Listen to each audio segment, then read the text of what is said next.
Turabasuhuje bene data mudukurikiye kukuri kw'ijambo dusoma. Uyu munsi tugiye kuganira amagambo meza avuga ngo ubuhungiro bwizewe ni muri Yesu Kristo niho umuntu yabonera amahoro. Reka tubanze dusenge nk'uko bisanzwe. Mana, turagushimiye kuko uri Uwiteka, uri umwami kandi uri umutware. Tugushimiye ko utwemereye kubona aka kanya ko kubwira abantu ndetse no kuburira isi ndetse no gusobanura iby'ubuhungiro nyakuri kandi ubuhungiro bwizewe. Icyubahiro n'ikibi cyawe rero dusaba abantu bose bazumva ubutumwa kugira ngo buzababature kandi bazinjire mu nkuge ariyo Yesu Kristo, babone agakiza babeho. Icyubahiro n'ikibi cyawe mu izina rya Yesu, amen. Nk'uko bisanzwe rero turagenda dusoma amagambo yo mu byanditswe byera atubwira ubuhungiro nyakuri kandi bwizewe. Turasoma rero mu gitabo cy'Itangiriro igice cya 6 umurongo wa 13 tugeze ku wa 14. Aravuga ngo Imana ibwira Nowa iti, iherezo ry'abafite umubiri bose rije mu maso yanjye, kuko isi yuzuye urugomo ku bwabo, dore nzarimburana n'isi. Nuko rero wibarize inkuge mu giti cyitwa goferu, ugabanyemo ibyumba, uyihomemo ubushishi imbere n'inyuma.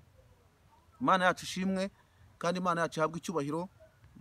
Iki ni icyiciro Imana yari ibwiye Nowa ibyo kubaza inkuge. Tugiye rero kuganira ku bihe 7 Imana yageneye isi, kandi turi mu gihe cya 6. Ahangaha byari mu gihe cyo kubwa Nowa, aho Imana yari imaze kubona ko bikabije. Mu gice cya 6 yari imaze kuvuga ngo sinzagumya kuruhanya n'abantu, igabanya iminsi yabo yo kubaho, ariko igihe kiza kugera ubwo barimbuka. Hanyuma rero Imana ibwira Nowa iby'iherezo ry'ibifite umubiri ko rigeze mu maso. Yari imaze kurambirwa urugomo rwabo n'ibikorwa byabo bari bamaze kugeramo. Hanyuma rero itegeka Nowa kubaza inkuge mu giti cyitwa goferu, ayigabanyijemo ibyumba 3. Turabibuze kubisobanura, ari nabwo buhungiro bategetswe guhungiramo. Iyo isomye mu gice cya 6 umurongo wa 20, araho Imana yamubwiye ngo inyoni n'ibisiga n'amatungo bizaza huri kugira ngo birokore. Muri no minsi turi kuburira abantu, inkuge turi kwinjiramo ntabwo ari yayindi yo kubwa Nowa, ahubwo ni amaraso ya Yesu niyo atubatura, niyo atubeshaho, niyo turi kuburira abantu ngo baze twinjiremo noneho tubeho, kuko ariyo nkuge twahawe. Imana yacu nishimwe. Hanyuma icya kabiri, turaganira kuri ibi bihe 7 bizaranga isi. Yesu yaje mu gihe cya 5, aricyo gihe cy'amategeko, ndetse kirangirira igihe yageraga ku musaraba avuze ngo byose birarangiye.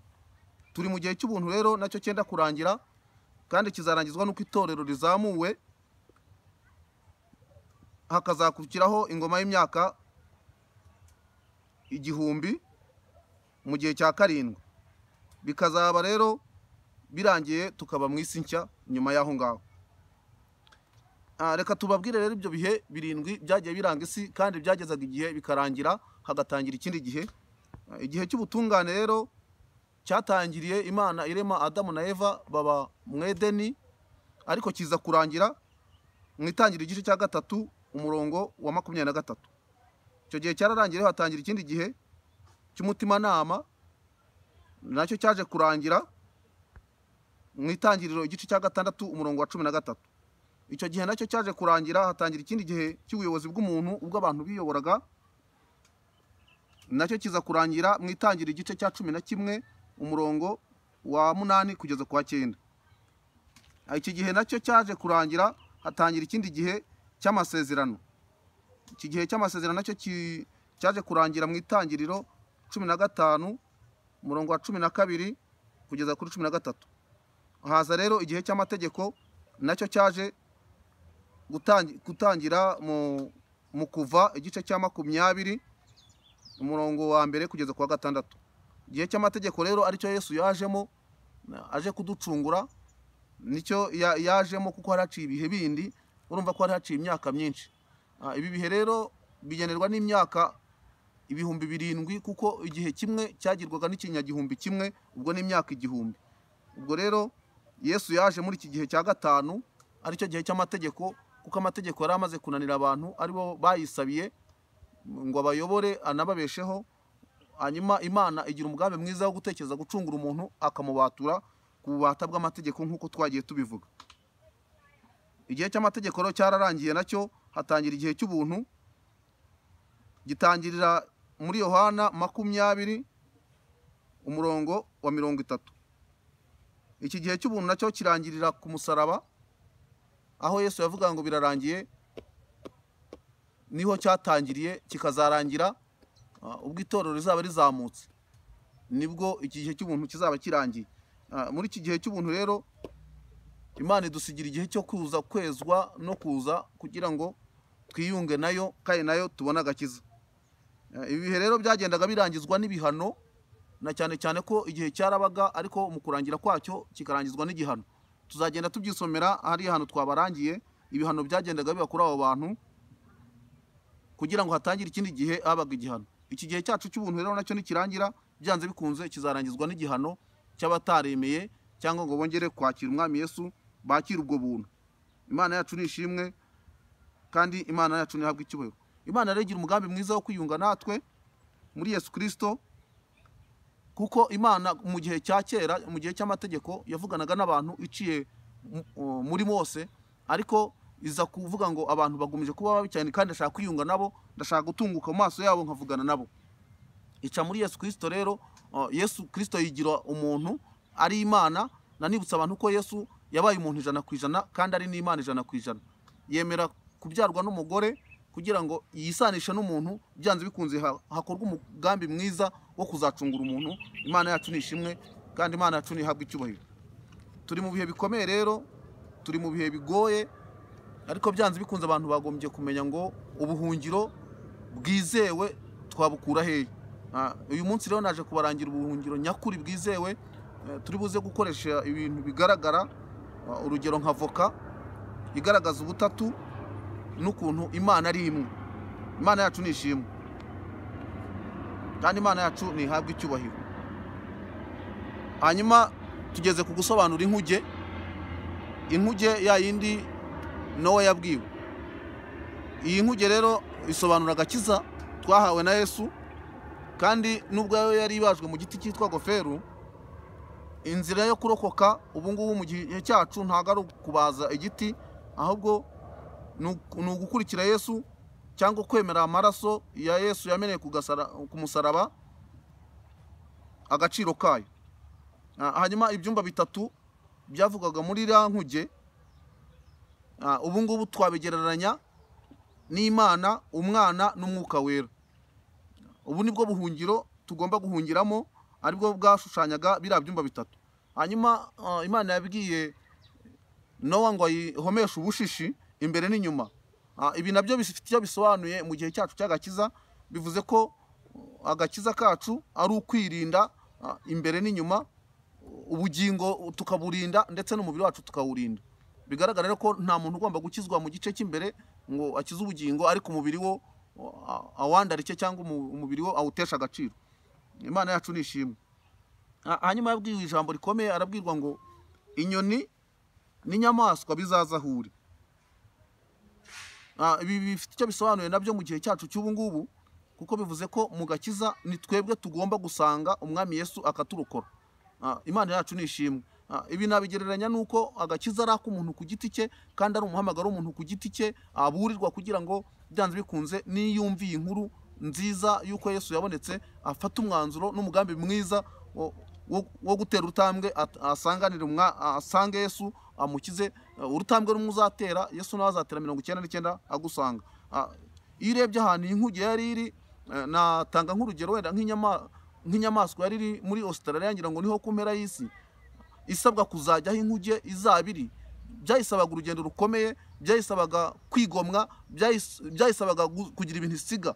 Na Mukristo amaze kumenya ko umudugudu atuyemo uzarimbuka, yafashe umwanzuro asiga ibye nabe, ajya kurokora ubugingo. Iki ni igihe rero twaje kubwira abantu ngo nibarokora ubugingo, kuko nubwo abantu dufite imitungo, dufite n'ubutunzi, ariko Imana yarambwiye ngo mbwira abantu ngo ubugingo buruta ubutunzi. Imana yacu nishimwe. Hanyuma tugeze ku gice aho Imana yabwiraga abantu ngo iherezo ry'ibifite umubiri binje mu maso. Muri no minsi rero iherezo ry'ibintu, iherezo ry'abantu cyangwa iherezo ry'abanyabyaha, iherezo ry'abatarumviye Imana rigeze mu maso y'Imana, kugira ngo igihe gikurikiyeho, iki gihe cy'ubuntu kirangire, byanze bikunze abantu binjire mu gihano. Umuntu rero buriya n'ubu ngubu yapfa. Nanavuge ko biriya mu gihe cya Nowa bari abantu bavugaga hapfaga abantu n'inyamaswa ndetse n'ibimera nabyo birarimbuka. Muri iki gihe cyacu rero cy'ubuntu ntabwo inyamaswa zizacirwaho iteka, ahubwo iteka rizacirwa ku bantu kuko bamenye ubwenge, bashyiriyeho umurongo wo gukizwa, wo kwakira Yesu, ntibakizwa, nibo bafite iherezo rirareba abantu bafite ubugingo. Imana yacu nishimwe. Hanyuma rero buriya umuntu ajya ageza n'igihe cyo gupfa. Hari ugupfa k'umubiri ngiye gusobanura, gupfa k'ubugingo no gupfa k'umwuka. Hanyuma rero iki gihe cyacu ahanini hazaba hirimbuka ryo kurimbura umubiri ndetse n'ubugingo. Hanyuma rero buriya hari ibimenyetso bigaragaza ko umubiri upfuye. Ni bihe rero? Iyo ubundi umubiri upfuye ugaragazwa no kugagara, icyo ni kimwe. Ikindi cya kabiri ni ukubora. Icya gatatu ni ukunuka. Imana rero ntishaka ko byanze bikunze abantu yacunguye bazagera mu gihe cyo gupfa. Hanyuma n'iryari bavuga ko umuntu yaba apfuye cyangwa avuye mu mubiri, ni igihe akakuka. Bibiliya yatubwiye ngo ibifite ubugingo n'umwuka igihe iherezo ryabyo rirageze. Ni akakuka duhumeka ko mu mazuru, ni akuka gake cyane kajya gasohoka kakajya hanze kakagaruka, uko umutima utera kakajya kagatunganywa kagasubiramo. Iyo akakuka gaheze biba bivuze ko umubiri upfuye, kuko umubiri ukoreshwa n'akakuka. Hanyuma icyo twita ubugingo rero, ubugingo nabugereranya n'iri jwi abantu baba bari kumva cyangwa ijwi ry'umuntu, nibwo bugingo, kuko Bibiliya tubwira ko ubugingo bw'umuntu buba mu maraso. Uyu rero niyo muntu w'imbere. Pawulo yavuze ngo nubwo umuntu wacu w'inyuma ari gusaza, ariko umuntu wacu w'imbere arushaho kugenda bamuzima. Yashaka gusobanura rero uyu muntu ntajya apfa, uyu ntarogwa, uyu ntasaza. Gusa icyo namaze kubona, uyu muntu w'imbere agenda yisanisha naho umubiri ugeze. Iyo umubiri wawe ugeze mu gihe cy'ubusaza, uyu muntu ashobora kugenda ahindura ijwi, ariko ni ukuvuga ngo ntajya abura imbaraga. Uyu rero niwo Imana irimo kutubwira ngo nimugire umwete, nimwiyarure, mubashe kurokora ubugingo, ariwe muntu w'imbere. Uyu niwe uzahembwa kandi nawe uzahanwa. Imana yacu nishimwe. Niho twaje kubaburira rero ngo duhungire mu nkuge, ariyo gakiza ka Yesu. Hanyuma iyi nkuge Nowa yategetswe kubaza, yahawe iminsi 7, arangije kuyibaza iyo gutegereza abantu ngo baze binjire mu nkuge. Bivuze ngo natwe dushyirirwaho igihe cyo gutegerezwa kugira ngo tuze twinjire mu gakiza, nacyo twagereranya n'iyo minsi 7. Bivuze iki rero? Bivuze ko kuva Yesu abambwe ku musaraba kugeza uyu munsi, cyangwa kugeza aho azagarukira gutwara itorero ahagaze ku bicu, kigereranywa n'iminsi 7 abantu bahawe yo kwinjira mu gakiza. Imana yacu nishimwe kandi Imana yacu nihabwa icyubahiro. Tugeze rero kuri iyi nkuge n'ubundi dusobanura umuryango Nowa yabwiwe gukora. Uyu muryango ugereranywa n'amaraso yonyine yamenetse mu rubavu rwa Yesu. Niryo rembo, niho abantu bagomba kwinjirira. Urugero natanga ni nka kiriya gisambo cyabambanywe na Yesu ku musaraba, ubwo cyari kiri iburyo bwe, mu maraso Yesu niho cyinjire neza, gihita kibona agakiza, nta n'ibindi bintu gisabwe gutanga. Bivuze ko byanze bikunze mu maraso Yesu ariho twinjirira direct bitatugoye, tukabona agakiza. Imana yacu nishimwe. Hanyuma iyi nkuge Nowa yategetswe kubaza, yabwiye ko agomba gushyiraho idirishya rimwe.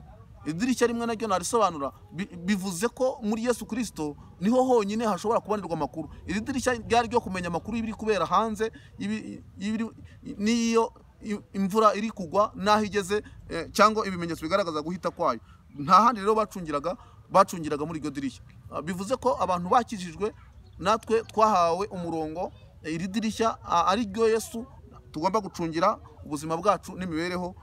Imana yacu nishimwe kandi Imana yacu nihabwa icyubahiro. Iyo usomye mu rwandiko Pawulo yandikiye Abakorinto rwa 2 igice cya 5 umurongo wa 17, ubona nyine aya maraso yamenetse ku musaraba ariho tugomba gukirira. Hanyuma tugeze mu gusobanura byanze bikunze iyi nkuge igereranywa n'iki? Ubutatu, Imana, Umwana n'Umwuka Wera bigereranywa n'iki? Umwuka yaransanze ampa gukoresha urugero rwa voka dusobanura Imana, Umwana n'Umwuka Wera. Hanyuma nk'uko abantu babibona, iyi ni voka. Iyi voka igizwe n'ibice bitatu.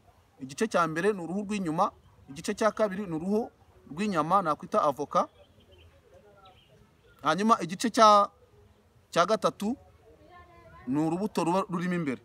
Bivuze ngo urubuto rurimo imbere rugereranywa na Mwuka Wera.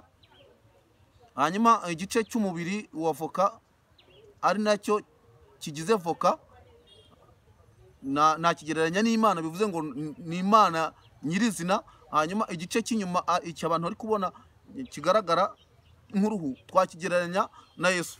Bigaragara rero ngo iyo ushaka kureba Imana neza wayirebera muri Yesu Kristo. Ni ukuvuga ngo Imana ntiboneshwa amaso, ahubwo iyo urebeye muri Yesu Kristo niho ubona Imana.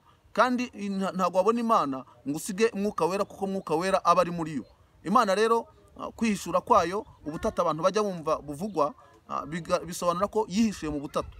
Yihishuye mu Mwuka bwa mbere, bwa kabiri yihishura nk'Imana, bwa gatatu yihishura muri Yesu Kristo. Aha rero niho twaje gusobanura ko aho yihishuye muri Yesu Kristo ariho yashatse kwisanisha n'umuntu kugira ngo abantu babone Imana. Ubundi kera umuntu yabonaga Imana yarapfaga, ariko iciye muri Yesu Kristo iyo tuyibonye ntabwo tuba tugipfuye, ahubwo tuhita tubaho. Imana yacu nishimwe. Bivuze ngo rero iyo wakiriye Yesu nk'Umwami n'Umukiza, ni nko gufata iyi voka ukayirya.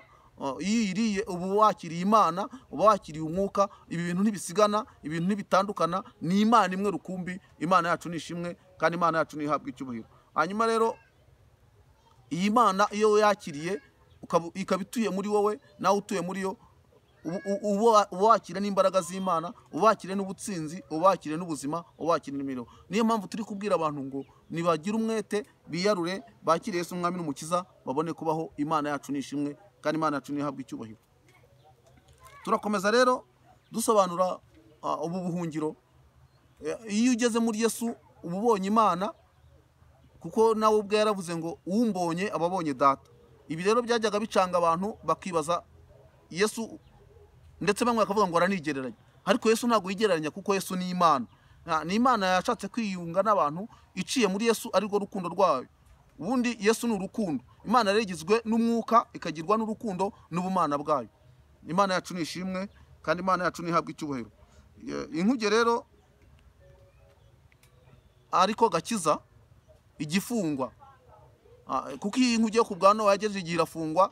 Abari baranze gufata umwanzuro wo kubaza inkuge barapfa. Ariho Imana yabwiye Nowa ngo iherezo ry'ibifite umubiri byose ringeze mu maso, kandi igiye kurimburana abantu n'ibyabo. Hanyuma rero iyi nkuge ikingwa ryari? Iyo uramutse upfuye udakijijwe, bivuge ngo inkuge ibikinzwe, ntuba ugishoboye kwinjira, kuko nta kundi kuntu byagukundira. Imana yacu nishimwe kandi Imana yacu nihabwa icyubahiro. Ndabyuka mu gihe cyo ku bwa Mose, Imana yabwiye Mose ngo hari ahantu ha bugufi nabonanira n'abantu, iramubwira ngo ni ku rutare. Urutare rero rwashushanyaga Yesu, niho honyine Imana yagombaga kubonanira nawe. Imana yacu nishimwe, Imana yacu nihabwa icyubahiro. Turakomeza rero ko tugeze mu gice gikomeye cy'ihishurirwa Imana yaduhaye. Tukimara kubwira abantu ubuhungiro, twabasabaga kugira ngo bafate umwanya, bafate n'umwanzuro w'ubuzima bwabo, bahungire muri Yesu, niho bagomba kubaho. Iyo witegereje iyi si ubona iri gushira, kandi ukabona ubuzima abantu babayemo buragaragaza ko tugeze ku iherezo. Umwanditsi umwe ni Pawulo yandikiye Timoteyo avuga ngo mu minsi y'imperuka hazabaho ibihe birushya, kandi urukundo rwa benshi ruzakonja, ubugome buzagwira, inzangano n'ibindi. Ibyo ni ibintu turi kubona. Inzara n'intambara ni ibintu turi kubona, birimo biragenda bisohora. Birashaka rero ko umuntu wese wagira amahirwe akazumva ubutumwa, iyo abari mu gihugu cy'u Rwanda, iyo abari no mu bindi bihugu byo hanze, abasha kumva Ikinyarwanda. Icyo tumusaba, izi ni imbuzi ziri kubwira abantu ngo nibahunge, kuko hari ahantu ho guhungira, nta handi niho muri Yesu Kristo. Abantu bafite Yesu rero nta teka bazacirwaho, niho honyine hari amahoro. Imana yacu nihabwa icyubahiro. Tugeze ku iyerekwa rikomeye Imana yatubwiye ryo gusobanurira abantu nabo kandi bakeneye ubuhungiro. Ni ibyiciro bitatu tugiye kuvugaho, kandi ni ibyiciro bikomeye, ariko Imana izadufasha kugira ngo abantu nibazumva ubutumwa bazabashe guhinduka, kuko Imana nubwo ituye mu ijuru ariko irashaka ko abantu bose bahinduka, irashaka ko abantu bose bava mu byubahiro bya kimuntu bakava mu butware bwabo bumva bahagazeho, bakumva ko ntacyo bari cyo, bagahinduka nabo bakahindurwa n'imiburo, bakabaho bakabona ubugingo. Imana yacu nishimwe kandi Imana yacu nihabwa icyubahiro. Icyiciro cya mbere rero ni icyiciro cy'abantu Imana yambwiye ngo bahishimuse icyubahiro cyayo. Aba bantu nibumva ubutumwa bazafashe hasi icyubahiro cy'Imana babashe kubaho, kuko Imana ihagurukiye abantu mu kubarwanya no mu kubatesha agaciro, na cyane cyane ko yasobanuraga ikintu gikomeye cyo kuvuga ngo igiye kuzabajyana mu kwiga mu ishuri ry'imyaka 7 yo kwiga iby'icyubahiro cy'Imana. Iki ni igihano umwami Nebukadinezari yagiyemo akimaramo imyaka 7, yagarutse abasha kuvuga Imana n'ubutware bwayo n'ububasha bwayo.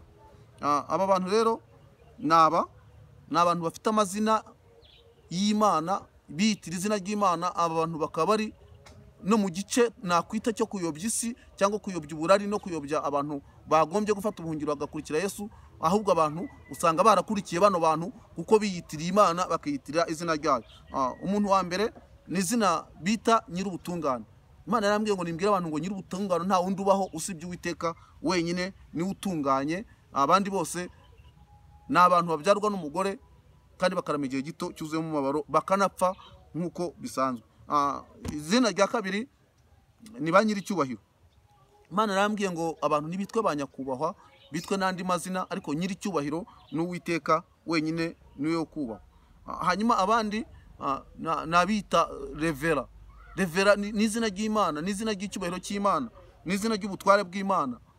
Abantu bo mu isi rero bagiye bakurura aya mazina, ariko sibo, ahubwo ni umugambi wa Satani wo kuyobya abantu no kubakurura mu irimbukiro. Abazumva ubutumwa bashobora gufata umwanzuro bagahagarika cyangwa bakareka icyubahiro cy'Imana, Imana igahabwa icyubahiro ni yonyine yo kubahwa. Imana yacu nishimwe. Ba Revera. Hanyuma aba bantu rero igihano cyabo nakivuze, bazahabwa igihano cyo kwigishwa ibihe 7. Ubundi Imana ifite ukuntu yagenye abantu bayoboye itorero cyangwa umuryango w'Imana, birivuga ko ari umuntu ugomba kwitwa umwepiskopi. Umuntu ugomba kwitwa umwepiskopi ni umuyobozi w'umuryango w'Imana. Ibyo birahagije, kandi Yesu yaravuze ngo ntimugakunde ko abantu babita barabi cyangwa abigisha. Hari icyo yashaka kuvuga, biriya bintu biragusha, biriya bintu bitura mu gutandukana n'Imana. Imana yacu nishimwe. Hanyuma abantu ba kabiri ni abahanuzi. Abahanuzi bisabira indonke. Umuntu akavuga ati hari icyo Imana yambwiye, ariko kugira ngo nkikubwire neza uratangaya, ugomba kunsanga ahangaha, nzakugira ku musozi ngusengere, uzanyohereza itike cyangwa ndashaka itike yo kuzaza iwawe, nzakora amasengesho y'iminsi 3 ngusengera. Aba bantu bafite akaga gakomeye cyane, kuko Imana yambwiye ko ibahagurukiye. Abantu igiye kubatesha agaciro. Abantu batumye izina ry'Imana ritukwa, igiye kubasuzugura, igiye kubashyira ku karubanda, niko Uwiteka yambwiye. Aba bahanuzi rero bafite ibibazo bikomeye cyane, ariko uzumva ubu butumwa bwo muri no munsi cyangwa muri kino gihe cya none, Imana ni gutuma abantu benshi batandukanye ngo babure ubwoko bwayo, nuko ishaka ko abantu nabo binjira mu buhungiro. Aba bantu bahawe impano z'Imana, ariko impano z'Imana ntago zicuruzwa cyangwa zigurishwa amafaranga. Igihano cyabo nacyo kirahari rero. Imana yambwiye ngo bazarandatwa nk'uko impumyi zirandatwa. Mu buryo bw'umwuka bagiye gukurwaho amaso yarebaga cyangwa yatumaga babasha gukora ibyo bakora. Isomye rero mu Bagalatiya ibice 5 22 na 23, Imana yambwiye ngo nibera imbuto zikwiriye abihanye zigaragara hariya mu Bagalatiya, kuko izi mbuto z'umwuka nizo zigaragaza ko ari abana b'Imana cyangwa ari abantu b'Imana. Hanyuma abandi bantu, ikindi gice cya 3 n'abashumba. Uwiteka aransanze ansobanura ikintu cyitwa ubushumba. Ubundi umushumba ngo ni umuntu uragira inka. Yesu we yanabisobanuye neza, aravuga ngo ninjye mwungeri mwiza uragira intama. Ubundi umwungeri waragira intama. Ubundi umushumba w'inka n'ihene niwe witwa umushumba, ariko uragira intama yitwa umwungeri. Iri zina rero ntago abantu bashaka kuryitwa ko bakwitwa bungeri, ahubwo bashaka kwitwa ubushumba cyangwa pastor cyangwa pastor. Aya ni amazina rero y'ibitangaza cyangwa abaha amagarade. Aya matitire rero abateje ibibazo imbere y'Imana, kuko Imana irashaka umwungeri mwiza. Kuko Imana iravuga ngo umwungeri mwiza n'uragira intama, kandi umwungeri uragirira ibihembo uwo nguwo y'intama yabonye ikirura kije aragisiga. Yesu niwe wenyine turi kubwira abantu ngo nibamuhungireho, kuko niwe mwungeri mwiza uragira intama. Iyo usomye rero mu gitabo cya Ezekiyeli 34 umurongo wa mbere kugeza kwa 4, hagaragara n'ibihano byabo, bazakurwa n'isoni. Ariko Imana yarambwiye ngo abantu bagiye cyangwa intama zigiye kuzamenya umwungeri mwiza zimukurikire, hanyuma abantu bakorwa n'isoni, kuko nta kintu bazaba bakimaze, nta kintu bazaba bagishoboye, kuko umwungeri azaba yabonetse. Ni ibihe bikomeye rero aho aba bantu bitirira abashumba bashinze amadini batahamagawe n'Imana, badafite imihamagaro y'Imana. Twasomye cyangwa tuzasobanura imihamagaro 5 bihamagaye, bagiye gukorwa n'isoni, kuko Imana igiye kubakuraho abantu babakurikiye bakamenya ukuri, bakabatuka bagakurikira Yesu nk'umwami n'umukiza. Imana ishimwe kandi Imana ihabwe icyubahiro. Bwari imbuzi byari gusobanurira abantu ubuhungiro, naho abantu bagomba kujya bakabaho neza kandi amahoro. Imana yacu ni ishimwe kandi Imana yacu ihabwe icyubahiro. Tugiye gusenga rero, dusengera abantu bashaka kwinjira mu buhungiro bw'ukuri, bagasobanukirwa Imana n'Umwana n'Umwuka Wera, hanyuma bakabasha kubaho. Imana yacu ni ishimwe. Mana turagushimye, uri Uwiteka kandi uri umwami.